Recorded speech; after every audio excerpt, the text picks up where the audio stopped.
Hello everyone, and this is my review for Monday Night Raw on November the 16th, 2015, and, well, this is the final show before they go into Survivor Series. So, honestly, I felt like they ended very strong going in. The beginning of the show with The Undertaker, Kane, and Wyatt family promo, I thought they did a fairly good job this week with trying to make the Wyatt family feel like a full-on viable threat to both of them, where they had kind of messed that up last week. I mean, last week's scene was cool and everything, but they made the Wyatt family look like they were not a viable threat. And with it also now just being a 2-on-2 versus a 4-on-4, we'll see where they go. We'll definitely see where they go with everything, setting up into the actual pay-per-view itself. I like the promos from Kane and Undertaker. They did a very good job on their end. And same with Bray Wyatt, making it feel like he had taken over like the Undertaker's druids and everything like that. Now they have the sheep mask on and everything. I liked where they went with everything here, and I felt like they did a really good job. A couple of other tag team matches that happened on the show that really didn't have much to do with anything. You had the six-man tag with the New Day. Obviously, got to get the New Day out there. They've been fairly entertaining, everything like that. Maybe they're starting a program up with the Usos here very soon because they went up against the Usos and Ryback. Not sure why Ryback was here, but then again, when he got eliminated from the tournament as well, so that was they don't really necessarily have anything for him, so they kind of stuck him here. And maybe they are setting up a 5-on-5 match with these two tag team matches that had happened, where you have New Day coming in there, and then the Ascension maybe join them or something like that, or maybe Xavier Woods isn't a part of the match. You have Kofi Kingston and Kofi Kingston and Big E teaming up with like Stardust and the Ascension to go up against Ryback, the Usos, and the Dudleys, or maybe you throw Cesaro in there because he lost his match with Roman Reigns, which was a great match, by the way. So we're gonna go into that in a moment. But they're saying there's going to be a 5-on-5 traditional Survivor Series tag team match. And that's one way of setting it up right there. You have those two matches and they kind of just end out intertwining with each other.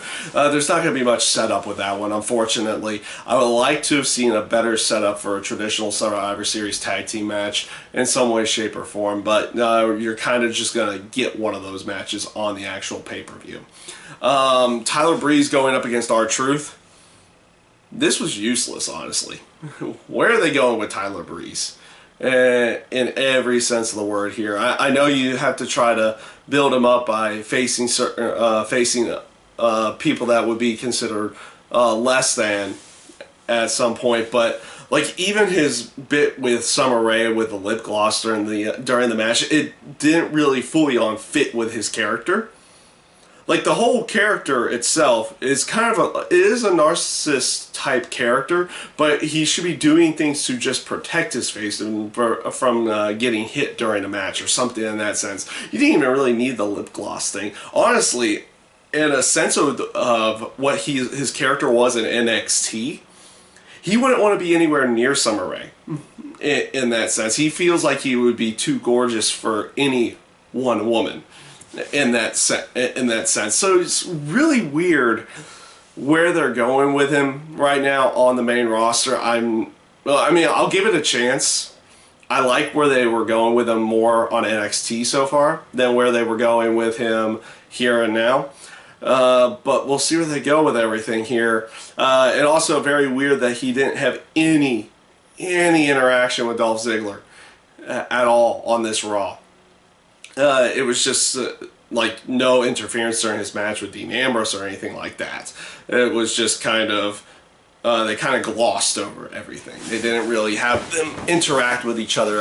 And with them potentially setting up a match between the two of them, maybe even for the pay-per-view, you figured on this Raw they would want to have the two of them interact with one another in some way, shape, or form, maybe even in the terms of promo or anything like that, and you didn't get anything.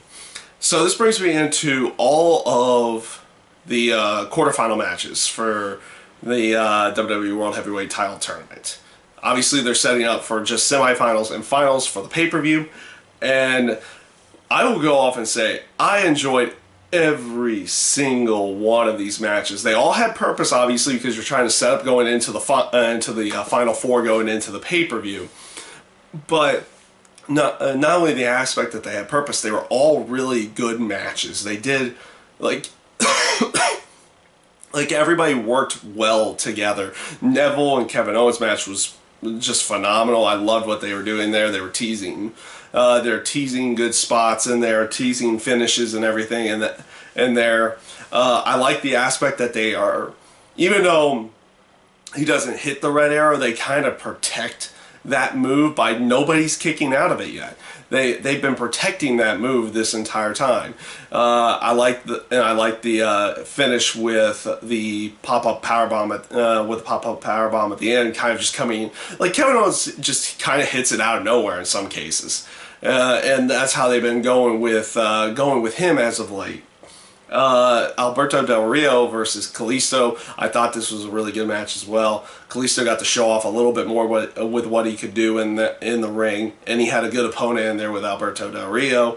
Roman Reigns and Cesaro. Need I say more? Really good match. Really good match. And then, of course, Dolph Ziggler and Dean Ambrose was a great match as well. They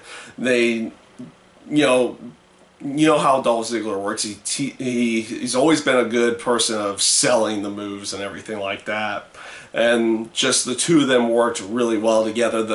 The biggest thing that the maybe smallest gripe I had with this was that they teased a little bit too much that it was just going to be Dean Ambrose and Roman Reigns in the finals. I mean, maybe they shake things up in the end and have someone else go up against one of those two in the finals for at the pay-per-view.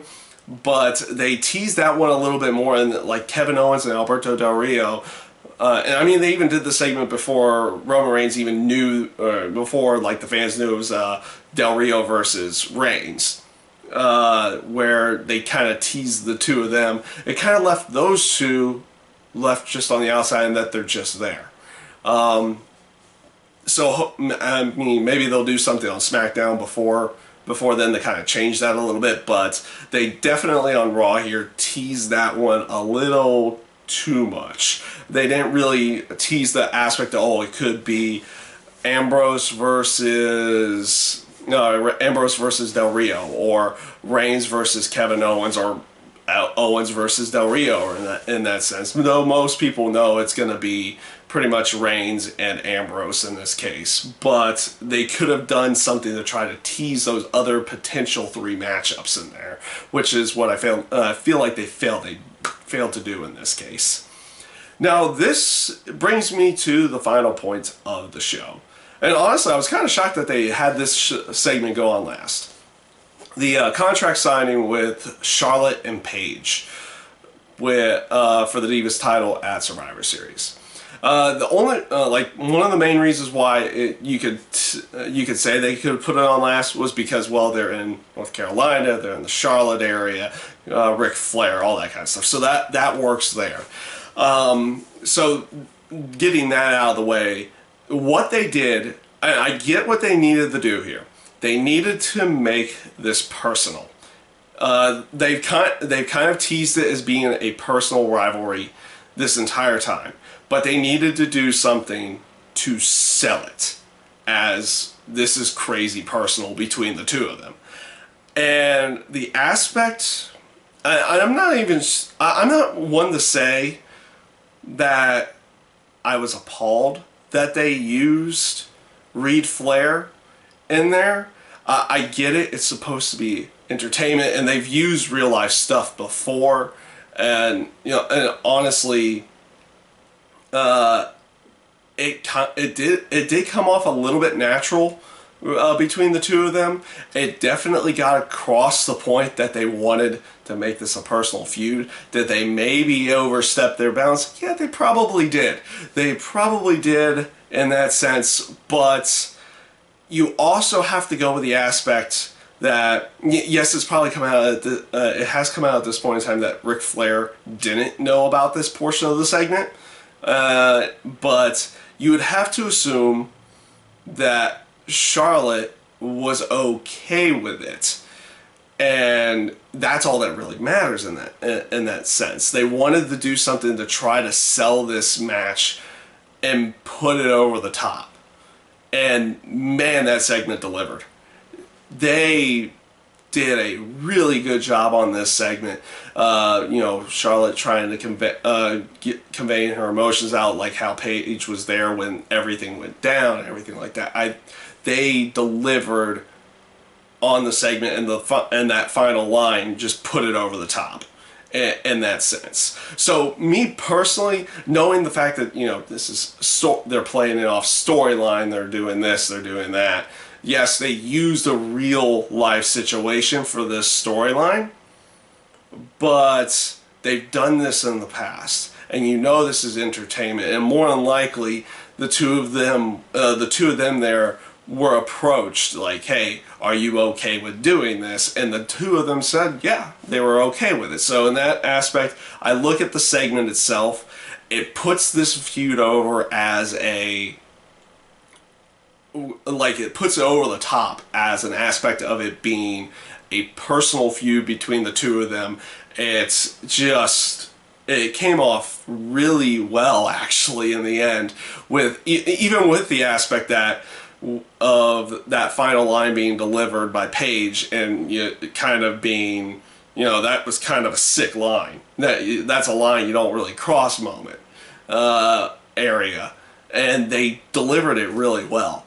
And actually, like I said, it came off really well in the end. I look at it as under the aspect of, they were doing this to further this storyline. They were okay with doing it in the end, and if they're okay with doing it, then, and they want to put it out there, then by all means. It probably would have been completely different if the segment was just a flop in general, and then they go off and do something like this. But the segment itself was delivered so well that this kind of just pushed it over that edge and sent it into the Survivor Series match. So overall, actually, I felt like they